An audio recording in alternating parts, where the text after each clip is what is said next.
हम अपना अधिकार मांगते नहीं किसी से, भीख मांगते ऐसे ही नारों के साथ आज गोंडवाना गणतंत्र पार्टी के द्वारा कलेक्टर कार्यालय का घेराव किया, जहां गोंडवाना गणतंत्र पार्टी ने कई शिकायतों पर सुनवाई न किए जाने से नाराज होकर प्रशासन को पूर्व में आंदोलन की सूचना दी। वहां उन्होंने आरोप लगाया कि जल जंगल जमीन की त्रासदियों की जिम्मेदारी सरकार है। उन्होंने आरोप लगाया कि भाजपा कांग्रेस सत्ता में रहकर हमें मूर्ख बनाने का काम किया है, हमारे अधिकारों को छीना जा रहा है, उन्हें ठगा जा रहा है, हम जंगलों के रखवाले हैं, हमारे जंगलों को काटा जा रहा है। भाजपा सरकार ने घोषणा की है कि 3100 रुपए किसानों को धान का समर्थन मूल्य एक मुश्त देने का, लेकिन वह भी धोखा साबित हुआ। पंचायतों में सचिवों के द्वारा भ्रष्टाचार किया जा रहा है। ऐसे ही 12 बिंदुओं की मांग को लेकर आज कलेक्टर घेराव किया गया। जिला सचिव एवं गोंडवाना गणतंत्र पार्टी के तमाम मातृशक्ति पितृशक्ति मैं प्रशासन के समक्ष अपनी बात रखते हुए ये कहना चाहूंगी कि साहब शासन का काम है कि वो नीति निर्माण करे और प्रशासन का काम है कि वो शासन के द्वारा निर्मित नीतियों का क्रियान्वयन जो है धरातल पर करे।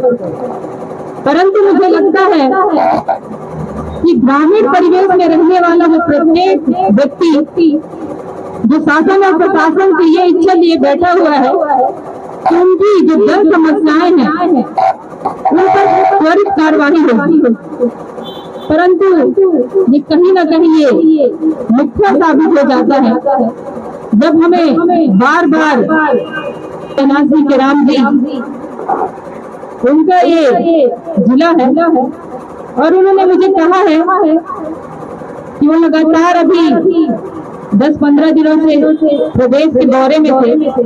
उन्होंने एक जिम्मेदारी सौंपी है कि आंदोलन और प्रशासन के समक्ष आपको बात रखना है, क्योंकि इस आंदोलन का नेतृत्व युवा मोर्चा के हाथ में है, तो निश्चित रूप से ये एक सांकेतिक आंदोलन है। हाँ जी, आज आप लोग आंदोलन कराया, क्या कुछ वजह थी और किस कारण विवश होकर आप लोग आंदोलन करना पड़ा? आज हम लोग गोंडवाना गणतंत्र पार्टी के नेतृत्व में कलेक्टर घेराव का कार्यक्रम रखे थे। एक सांकेतिक था जिसमें 12 सूत्रीय मांगे हैं हमारी।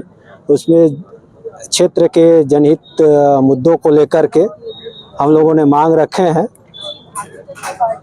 बहुत सी वजह थी, क्या कुछ प्रमुख बिंदुएं रहीं, किन कारणों से आप लोग आज यहाँ पर क्या मांगे? 12 बिंदु है, उसमें से प्रमुख बिंदु तो है कि प्रशासनिक स्तर से शासन प्रशासन के अधिकारी कर्मचारी जनप्रतिनिधियों के द्वारा जो ग्रामीण अंचल में योजनाओं के नाम से, विकास कार्य के नाम से जो राशि आवंटित होता है शासन प्रशासन की, उसमें उसको अधिकारी कर्मचारी मिलकर प्रशासनिक अधिकारी एवं जनप्रतिनिधि बड़े स्तर के मिलकर के बंदर बांट कर दिया जाता है और जमीनी स्तर पे उसकी कोई विकास कार्य नजर नहीं आता है। ये मुख्य बातें हैं। इसके साथ साथ जैसे अभी हाल ही में धान खरीदी का बात है, उसमें 1 साल पूर्व में जो सरकार बनी वो चुनावी समय बहुत बड़ा वादा किया कि हम लोग के द्वारा एक मुश्त 3100 रुपये दिया जाएगा, बरदाने की कमी नहीं होगी। ऐसी तमाम समस्याएं हैं जिनको लेकर आज हम लोगों ने एक कलेक्ट्रेट घेराव करके सांकेतिक प्रदर्शन कर ज्ञापन सौंपे हैं, जिस पर पूर्व शर्मा ग्राम में भी कुछ अनियमितता की शिकायत को लेकर प्रदर्शन किया गया था, भूख हड़ताल किया गया था। वहीं जब सचिव का सस्पेंड किया गया है, वो भी मांगे हैं आप लोगों की, क्या कुछ वजह है?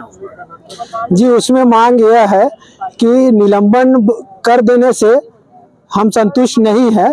यह निलंबन कर देना ही उचित कार्यवाही नहीं है। उचित कार्यवाही का मतलब होता है हमारे हिसाब से कि उसमें अगर गलत किया है तो उसको जेल हो, सजा हो, कानूनी तौर पे उनके कार्रवाई होना चाहिए। और उसमें वसूली की बात कही जाती है। अगर ऐसी वसूली होता रहे कि अगर कोई चोरी करता है और चोरी में पकड़े जाने पे वसूली किया जाए तो इससे चोरी को ही सह देने वाली बात है। जी, आज आपको यहाँ है कलेक्टर घेराव की बात आई है, तो क्या कुछ वजह थी और किस तरह से ये आंदोलन करना पड़ा? जी, अभी पूरे प्रदेश में जिस तरीके की भारतीय जनता पार्टी की सरकार सत्ता पे आई है, उन्होंने इस बात का दावा किया था कि ये सुशासन की सरकार है। तो मेरा सवाल यही है कि ये कैसा सुशासन की सरकार है जहाँ पर किसानों से अवैध वसूली हो रही है। प्रत्येक धान मंडियों में प्रत्येक किसान ये शिकायत कर रहे हैं, कहीं बारदाना सिलने के नाम पर, कहीं नमी जाँच के नाम पर 1000 से 2000 रुपये उनसे वसूल किया जा रहा है। तो आज का जो ये आंदोलन था इन मामलों को लेकर, अवैध रेत उत्खनन को लेकर, और जिस तरीके से कई ऐसे ग्राम पंचायत है जिसमें सरपंच और सचिव के द्वारा 14 और 15 वित्त की जो राशि है उसका विधि विरुद्ध तरीके से आहरण किया गया है, गबन किया गया है, उस मामले को लेकर आज का ये आंदोलन। हाँ जी, देखा जा रहा था कुछ दिन पहले एक सचिव के खिलाफ शर्मा ग्राम में आंदोलन भी किया था, जिसका आपने आवेदन में उल्लेख भी किया है। तो क्या आप निलंबन की कार्रवाई से खुश हैं या आगे भी कुछ और मांगा? नहीं, देखिए, क्योंकि मैंने अभी प्रशासन के समक्ष ये बात रखी है कि ये एक तरीके का कूट रचना दस्तावेज प्रस्तुत करने का मामला नजर आता है, तो इस पर आप सिर्फ निलंबन की कार्रवाई कैसे कर सकते हैं? आपको इस पर FIR दर्ज करना चाहिए। अगर ये कूट रचना से संबंधित मामला है, इस पर जांच करते हुए 335 और 336 की कार्रवाई करनी चाहिए। एक ग्राम पंचायतों में खासकर देखा जा रहा है कई नदियां हैं जहां से रेत का खनन किया जा रहा है, जिसका आरोप भी आप लोग लगा रहे हैं कि नदियों के दोहन हो रहा है। वहीं देखा जा रहा है ग्राम पंचायतों को अलॉटमेंट की भी बात सरकार कर रही है, तो कहीं ना कहीं ये हो नहीं पा रहा है और लगातार जो है रेत का खनन किया जा रहा है जहाँ माइनिंग के द्वारा भी कोई कार्य नहीं किया जाता। इसको लेकर क्या कुछ आगे किया जाए? ग्राम पंचायतों को अलॉटमेंट वाली जो बात आ रही है, मुझे लगता है ये सिर्फ दस्तावेजों में ही सीमित है, और एक सबसे बड़ा माध्यम जो ग्राम पंचायत का जो सोर्स ऑफ इनकम जो जनरेट हो सकता है वो वहाँ के जो प्राकृतिक संसाधन जो वहाँ पे मिल रहे हैं, तो एक तो हिस्सेदारी ग्राम पंचायत की है, दूसरा अगर रेत का अवैध उत्खनन होता है तो राजस्व की हानि तो राज्य सरकार को भी हो रही है। मुझे लगता है कि इस पर राज्य सरकार को ध्यान देना ही चाहिए। आप ग्राम पंचायत को अगर सक्षम बनाना चाह रहे हैं तो उनका सोर्स ऑफ इनकम जनरेट जहाँ से हो रहा है उन चीज़ों पर अगर अवैध उत्खनन हो रहा है तो आपको वहाँ पर रोक लगाना चाहिए। आगे की क्या रणनीति रहेगी अगर आपकी मांगों पर विचार नहीं किया जाता है? ये आगे, क्योंकि गोंडवाना गणतंत्र पार्टी आंदोलन की पार्टी रही है, आज का जो ये आंदोलन है सांकेतिक आंदोलन था। प्रशासन से हमने कहा भी था कि 100-150 की संख्या में हम आकर सिर्फ ज्ञापन सौंपेंगे, और यदि इस पर कार्रवाई नहीं होती तो हम पुनः एक वृहद आंदोलन जो है सूरजपुर जिले में करेंगे। गोंडवाना गणतंत्र पार्टी के द्वारा कलेक्टर घेराव किया गया था, आंदोलन किया गया, कुछ मांगे रखेगी, क्या कुछ वजह थी और क्या उसमें प्रशासनिक कार्रवाई की? गोंडवाना गणतंत्र पार्टी के द्वारा आज धरना प्रदर्शन रैली के माध्यम से विभिन्न मांगों को लेकर के ज्ञापन सौंपा गया है, और उनके ज्ञापन को उचित माध्यम के द्वारा शासन प्रशासन को भेजा जाएगा और विधि सम्मत जो नियमानुसार कार्रवाई होगी वो किया जाएगा।